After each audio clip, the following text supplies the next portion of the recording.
Hello, welcome to A Book and a Beat, episode 1, where I give you a book review and an amazing beat. And yeah, that's it.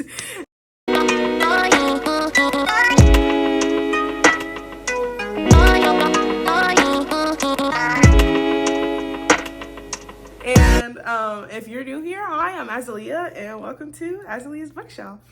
Would you defend your husband if he was accused of killing his mistress? Sarah Morgan is a successful and powerful defense attorney in Washington, D.C. And at 33 years old, she is named partner at her firm, and her life is going exactly how she planned.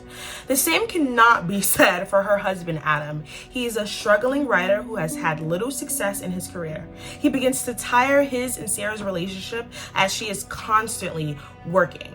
Out in the secluded woods at Adam and Sarah's second home, Adam engages in a passionate affair with Kelly Summers. And then one morning, everything changes. Adam is arrested for Kelly's murder. She had been found stabbed to death in Adam and Sarah's home. Sarah soon finds herself playing the defender for her own husband, a man accused of murdering his mistress. But is Adam guilty or innocent?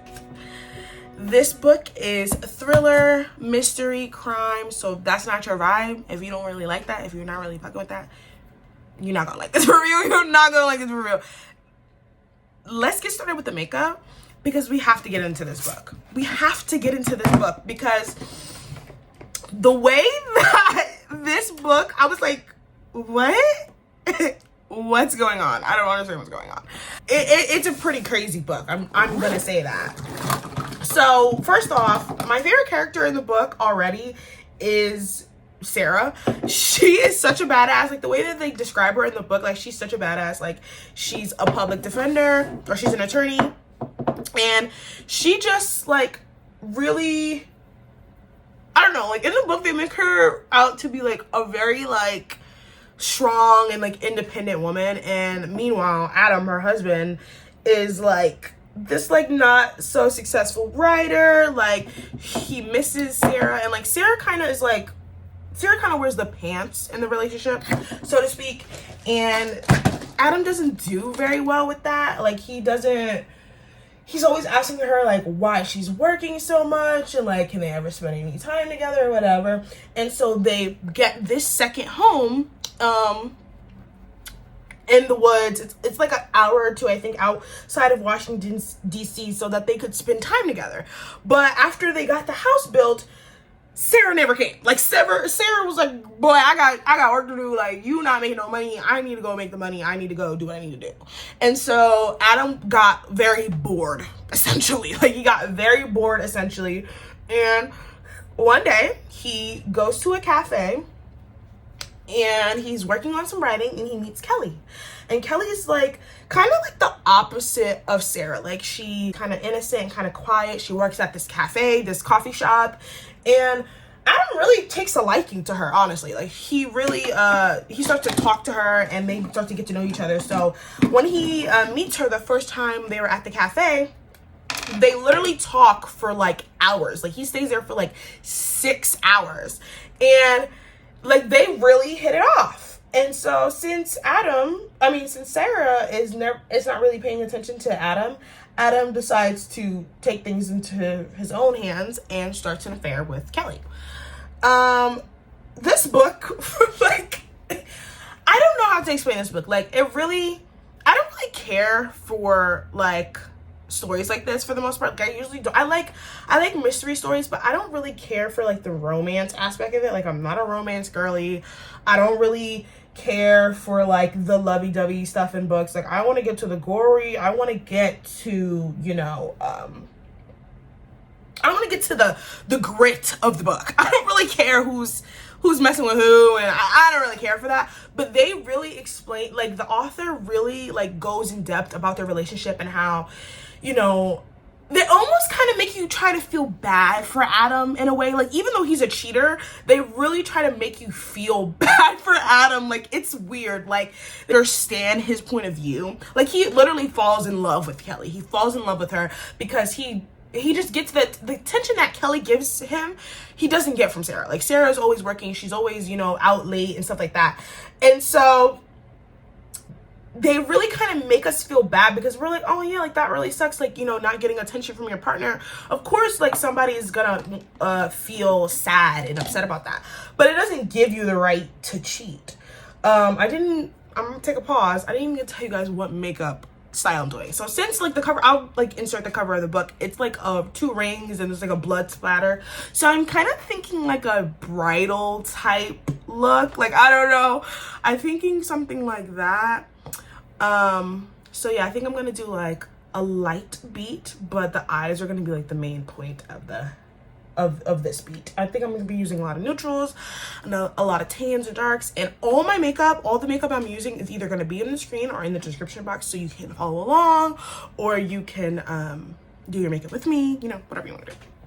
So anyways, continuing, they really just try to make us feel bad for Adam in a sense. Like for a good like couple, like 3 or 4 chapters, I was like, damn Adam, like damn, like Sarah would come home at like 10 p.m. and you know, not really talk to Adam, and you can tell that Adam is like not getting what he should be out of the relationship, which is wrong on Sarah's part. Really, like, he doesn't, you can tell that he's not getting the love and affection from Sarah, so that's why he's going elsewhere to get it in the first place, to kind of give you a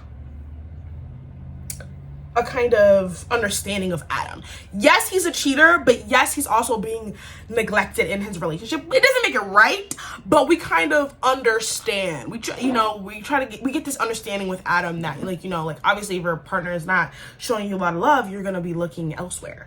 So I have these questions. They're just from Pinterest, like on the internet, and like things I want to talk about, so to speak. So the first question is, which character do you like the most and why? And then which character do you like the least and why? So my favorite character obviously is Sarah. I think that she really portrays like this independent woman, because usually it's the other way around. Like, the man is like, you know, he makes all the money and like she's a stay-at-home wife. Like, I really don't like those stories. I like a good story where like the woman is the main character and like she's like a lawyer and she makes like all this money and she's like the main breadwinner. I love a good story that does that. And then my least favorite character is actually Adam's mother. Like, Adam's mother is so annoying in this book. I actually multiple times you have to be, please shut. Like, I don't even remember her name. I think it's like Carol. I don't know. But she's super, super, super annoying in this book. Like, she is really annoying, and you can tell like she's one of those moms that like baby their sons but then like go really hard on their daughters. Yeah, she's like that type of mom. She like babies Adam, and she's always like, oh no, like when it first came out that the mistress got murdered, and obviously Adam was sleeping with her, so like he's the main suspect. She was like, oh no, my baby couldn't do that. Like, my baby couldn't. And I'm like, girl, bye. Girl, bye. So she's like one of those, and it's just too much. She's just too much. And she's actually really annoying. Like, she's actually probably the only character that I don't like in the story. And she's just like, oh my god, she's just like an annoying mother-in-law. Like, she always nagging, always telling you could do better and you could do more, and her son never does anything, and it's just like, girl, bye. So the next question is, what passage from the book stood out to you? I'm gonna actually kind of tweak it, and I'm gonna tell you guys what my favorite part of the book was. Sarah and Adam's mom are at the police station, and Adam's mom is going in on Sarah, like, you're not doing enough for my son, like, we should get a new lawyer, like, you're not doing ish, blah, blah, blah. Like, just getting in on her, saying that this is her fault. Like, if she was more attentive to Adam, you know, then he would have been cheating on her, blah, blah, blah, blah. Which, yes and no, because yes, she should have been more attentive to Adam, but at the same point in time, that doesn't give him the right to be a cheater. So Adam's mom actually slaps Sarah in the book. And so a little backstory. Sarah's mom, they don't really talk about it too much in the book, but Sarah's mom, from what I can understand, was like some type of addict. I think she was an alcoholic, and she like she basically like killed herself, like alcoholic. She basically like drunk so much that she like died. And so Adam's mom had like said something of the sort, like I believe she said like, oh yeah, like you should just do what your mom did and like kill yourself. Basically, that's basically what she said. And so Sarah got really hurt about that, and she was like, actually you should she like told her off and was like, actually you should take a note and do what my mom did and actually kill yourself. And Adam's mom slapped the F out of her. She slapped her so extremely hard, like, and Sarah said it was like burning for like a day after, like she still felt the sting. Like it was like a crazy scene. Like it was a crazy scene. I feel like that has to be my favorite scene ever, because throughout the whole book Sarah was being like the good wife and like kind of like ignoring his mom, because you know, as like when you're with your partner, you don't want to do anything to offend their mom, obviously. And so you go and you know, you don't say anything about it. But she finally told her off, and I was like, yes, finally. Like that woman needed it. I'm sorry. I'm sorry. She really needed to be told off, because she was being really annoying, like extremely annoying actually. So that's one of my favorite parts of the book. The next question is, what major emotion did the story evoke in you as a reader? I think this evoked a lot of shock in me, and I'm usually I'm usually, when I read mystery books, I usually be like, okay, I can tell who did it. Like at this point, oh, my nose is running. At this point, you know, mysteries and like thrillers, they kind of get repetitive sometimes, and you're kind of like, oh my god, girl, I know Billy killed Bob. Like, girl, like you're not writing this very well. But this book, I was actually shocked, and throughout the book I kept saying, who could have done this? Like, was it this person? Was it this person? Like, I really didn't know who did it until the last like 3 pages of the book. I was like, I know exactly who did it. I'm not going to spoil that part for you guys, because if you still want to read the book, and you don't mind some of the spoilers that I'm giving, then I definitely would be like, I don't want to spoil the whole thing. But I think my main emotion was shock.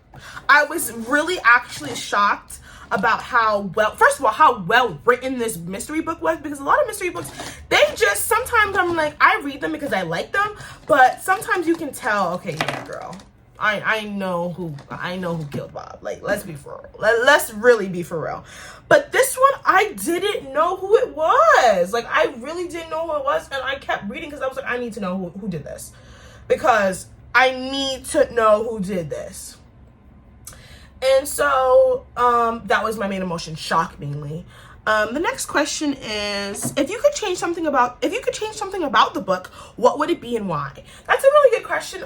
The one thing that I didn't like about this book is the way that it's written. Not per se the writing itself, but the way that the book is formatted. So how it goes is, it goes from Sarah's point of view, and then the next page will be Adam's point of view, and then it'll be Sarah, and then it'll be Adam, and then it'll be Sarah, and then it'll be Adam. Like, it goes back and forth between their brains basically, and like what they're thinking and like what they're doing, and I don't really like that. I just feel like, because you would get so close to something, you'd be on the edge, and then like the next page is like Adam's thinking about running away from the police station. Like, it's just like, Adam, please. Like, I'm trying to figure out what's going on, and you're over here doing the most. I think that's the one thing that I'm like, I don't really like that. I feel like she could have done like 3 pages about Sarah, like, or not 3 pages, but like more about Sarah and Sarah's point of view than Adam. I just didn't really care for what Adam had to say, because he was just doing a lot of stupid stuff during the book that really annoyed me. Like, one time he was on house arrest because they posted his bail, and they were like, okay, you have to be on house arrest, and the bail is like, I don't know, it was like $1 million or something, or 500,000 or whatever. And so instead of this guy just chilling and trusting his wife to, you know, get him out, this man is thinking about trying to figure out a way to take off his house arrest bracelet. Sir, like, what are you actually doing? What are you doing? So that really annoyed me. It was mainly just so the two things, let me answer the question. The two things were them going, like the author going back and forth between the characters, like Sarah was first and then it was Adam and Sarah, and like back and forth. That was a little bit annoying. And then the other thing was how Adam was such an idiot. Like that really like irked me. Like multiple times I was like, okay, I'm not gonna finish this book because he's pissing me off so extremely bad that it's like kind of, it's like almost, it's not unreadable, but his parts sometimes were. I'm like, bro, can you just sit down and wait for your wife to save you? Like, please and thank you. I think that was probably the most annoying part, but you know. Okay, this will be the last question. At what point in the book did you decide if you liked it or not? And what helped you make this decision? I think I liked it probably all throughout the book. Like, I feel like it was so grappling, like, ugh, and it just kept you there. Like, this book, I read it on my phone. And I got it, and I could not stop reading the book. I was like, no, I need to know what happens. Even after, like, I was at work reading it, and I came home, and I was like, no, I gotta sit down. Hold on, guys, I'm looking for a brush. I hate when you can't find your brushes that you want. I was literally like, no, I gotta sit down and finish reading this book. I need to finish that. I'm not playing with them. I need to know what happened. I think, but the main part was like, I think the main one that I was like, oh yeah, this is gonna be a crazy book, is when Adam ran away from the police station. That was like, girl, what? I need to really keep reading this book. Because what do you mean he ran away? Where is he? Where is he? Where is this man? And it just, I just love the way that they portrayed Adam as like a stupid man. Like, I don't know. It just really like, I love that. I love that. Cause he keeps just doing these stupid ass things. And we're all like, here go Adam doing something stupid again. And like sometimes it kind of, at the end of the book, when it gets to the end of the book, I kind of feel like he deserved what he got, but also he didn't deserve what he got at the same time. Cause he was just so stupid. He deserved it, but he didn't deserve it because, you know, technically it wasn't his fault or whatever. I think that was my main deal. And so I'm gonna finish up this look, and then I'm gonna get back to you guys with the final look and the final rate. Okay, so I'm back with the final look. Here's the final look. Very bridal, very glowy. Isn't that cute? And then I'm going to now rate this book. You heard me chatter for about 15 minutes about this goddamn book. You're gonna hear my rating. I have found a book rating thingamajig on on Pinterest. I will insert it here, what it looks like and how I will be rating books going forward. So number 1 is unenjoyable, hard to finish, poorly written, do not recommend. 1 star out of 5. 2 stars, it was okay. I didn't enjoy it, but I didn't hate it. Run of the mill. 3, I liked it. It was an enjoyable read. Good times were had. 4, so good. Gave me all the feels. Beautifully written. Would recommend. Amazing. A new favorite. Everyone needs to read this. Would reread. Will be thinking about this one for a while. 5 stars. So I think I'm going to give it a 3.5. I really liked this book. The only reason why it isn't a 4 because I didn't particularly write like the writing of it, so that's why it's not a 4, like the way that it was written per se, like not the writing of it, the way it was written, like the back and forth. I didn't really like that, so I'm not gonna give it a 4 because I didn't really like it. I'm not gonna give it a 5 because I probably won't reread. I don't reread a lot of books unless they're like a memoir or like they really hit the core to me. I probably won't reread this book. I definitely would recommend though. So I'm not gonna give it a 5 or a 4, but I'm gonna give it 3.5.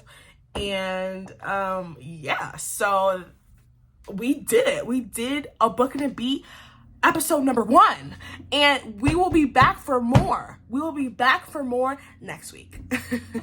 So thank you for listening to me ramble. I hope you grab this book. I will link it below if you want to purchase it on Amazon.